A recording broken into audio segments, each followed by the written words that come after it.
Black bipolar female. Black bipolar female. Black bipolar female. I remember when I was younger, sometimes someone would ask me if I wanted something to eat, and even though I'd never had it before, I would say that I didn't like it. I started to catch myself doing this, and I became curious about the foods I refused to try. What if I missed out on something that tasted really good just because I wasn't open-minded enough to try it? Often I said I didn't like the food simply because of the way it looked or smelled. I thought there was no way that something that didn't look or smell good to me would actually taste good to me.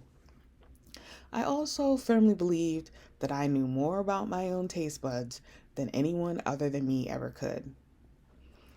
These days, sometimes when I'm out to eat with my family or friends, I order something someone has never tried before, and they ask me, "What is that? When did you start eating that? What does that taste like?"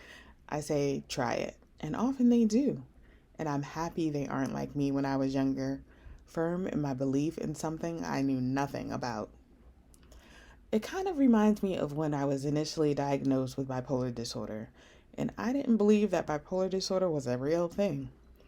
There was no image, blood work, or tests that the doctors could show me that, one, told me bipolar disorder was a thing, and two, showed me that it was something that I had. All I could go on was what they were telling me, and I couldn't really figure out why they were telling me the things they were telling me because they seemed to leave out the part where I recovered. Truth is, the doctors at McLean called my mother to the hospital for a private meeting. They sat her down and told her very clearly that I would never recover. She would have to take care of me for the rest of her life. My mother, firmly planted in her faith, looked right at those Harvard-educated doctors and told them that they were wrong. She said that I would make a full recovery and she would not have to take care of me for the rest of her life. She then walked out, and a couple of weeks later, she picked me up from the hospital by herself. She never told me about the meeting until I was pretty much fully recovered. I'm not sure I would have agreed with her when I was sick because even though I was on the fence about whether or not what I had was actually bipolar disorder, I knew something was seriously wrong with me mentally.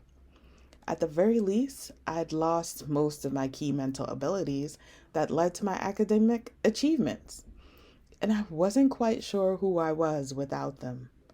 If I wasn't smart anymore, then who was I? And if I could never be that smart again, then who would I become? Everyone had a theory. I had to figure it out. I didn't know how things would turn out, and I didn't know what to actually believe, but I knew I had to try to do some things I didn't have any interest in trying, like therapy and taking medication. These were things I never wanted to do, but if I didn't try them, I felt the likelihood of me making a full recovery went way down. Mostly because I didn't have any exposure to any other ways to recover, but I also knew that if I decided to do nothing, I might never get any of the things I'd lost back. And for me, that became the primary goal, getting back the things I'd lost. My intelligence, getting back into Harvard and being the first person in my immediate family to graduate from college, my independence, living on my own without my parents, and my gift, writing. If I could get those three things back, then that would be the beginning of my full recovery. That's why I think it's important to think of the things you may not like and ask yourself if you've ever actually tried to do those things. Maybe you haven't out of some kind of fear, but maybe it's just because it doesn't seem like something you might like based on who you believe yourself to be.